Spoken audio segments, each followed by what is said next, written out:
Good afternoon. It's Sunday.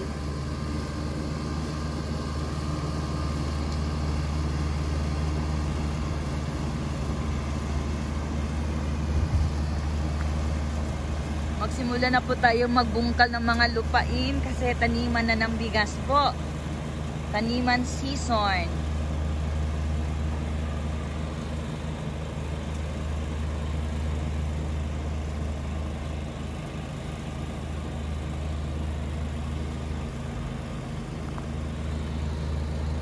Nakita nyo pong pump doon, galing po yan sa may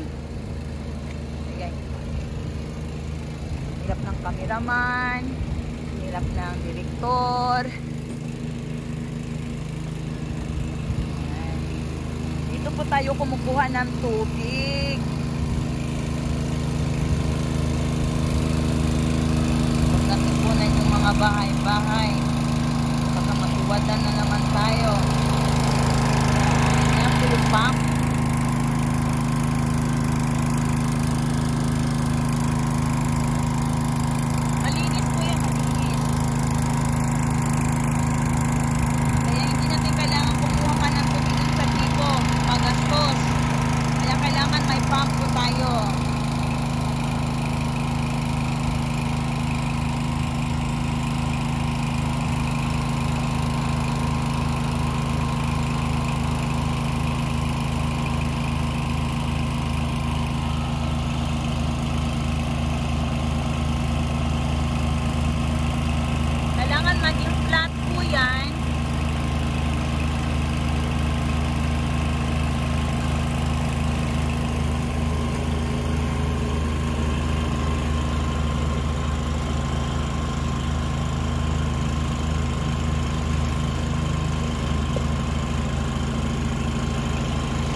Every weekend guys, nandito po kami sa aming mga lupain. Binubungkal po namin yan.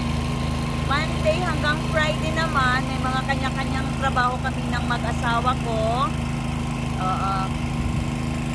Ito naman is namin, yung pang-ano lang, pang-suporta sa pamumuhay.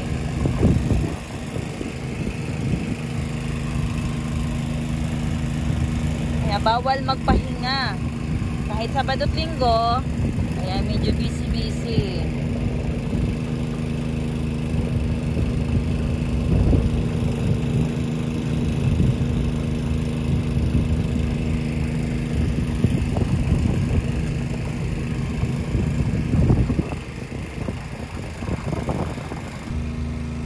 Diyan siya guys, yan. Mga bigasan yan, palayan yan lahat.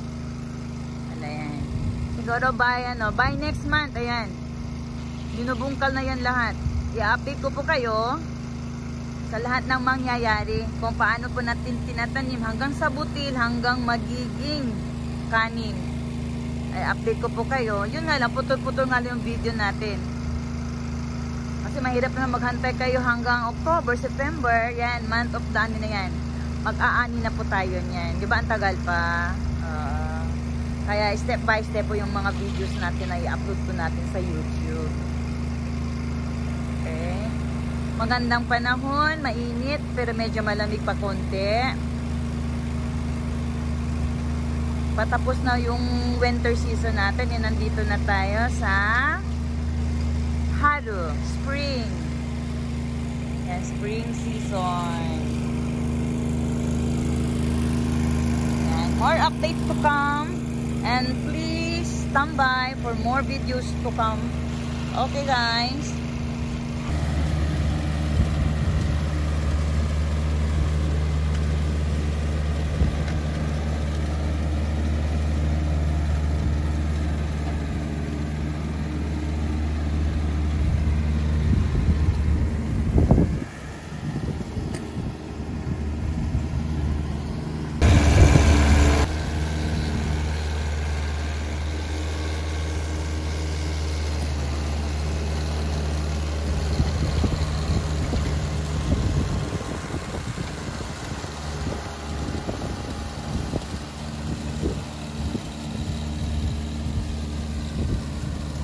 Sundan po natin yung tractor.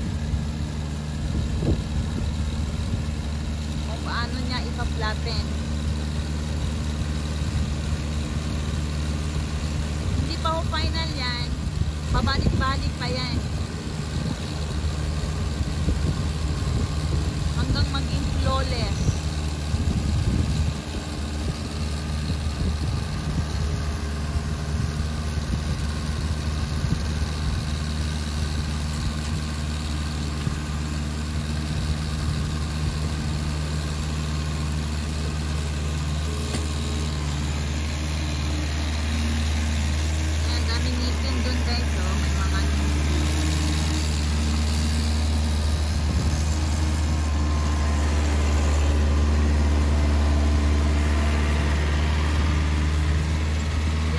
Mitsubishi Company.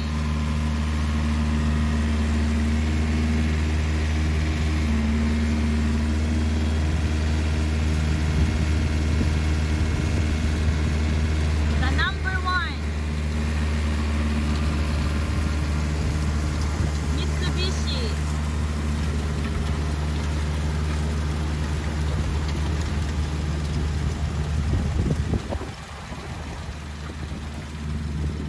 Okay, mamaya ulit guys, update ko po kayo hanggang sa matapos po niya.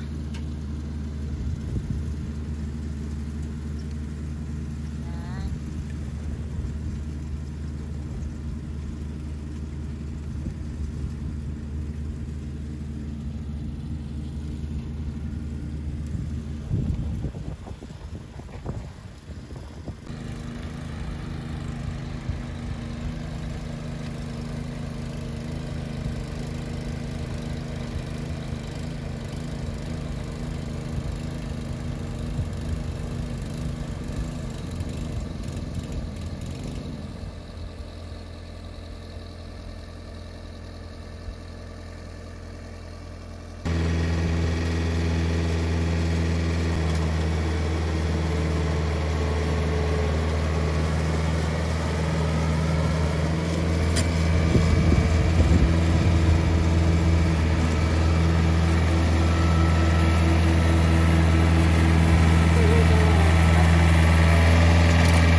Nahuman natapos rin.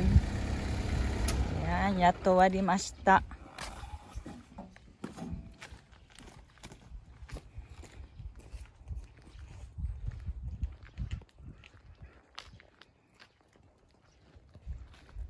Ayan, ayan siya. Ayan. Yung tubig dyan, ibabad lang po yan for how many days? Ibabad po natin yan, mga ilang araw po yan, hanggang magiging matigas na yung lupa. Patigasin muna natin yung lupa guys. Pero, pag natuyo na po yung tubig, nagiging flat na po at naging maganda ang resulta. Kagaya ng mga balat natin na flawless.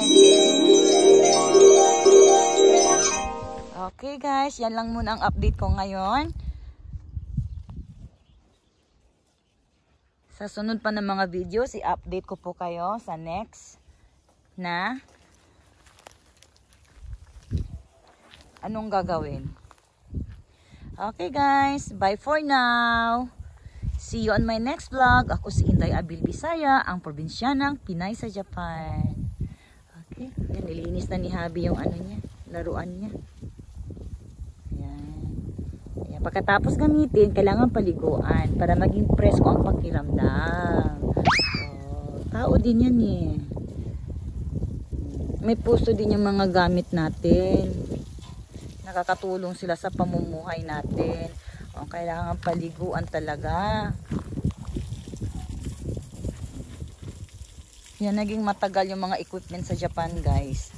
Kasi pag ginagamit ka agad, pagkatapos gamitin, paliguan na. Okay, bye for now. Bye bye.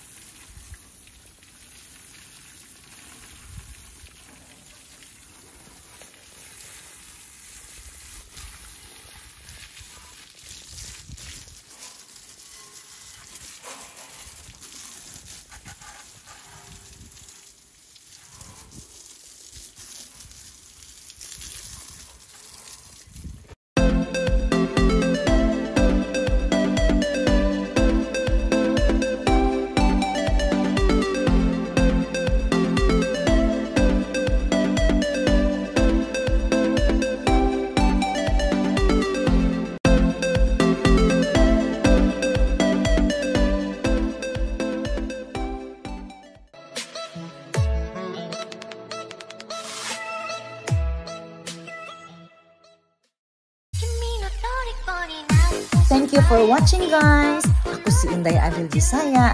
Don't forget to like and subscribe.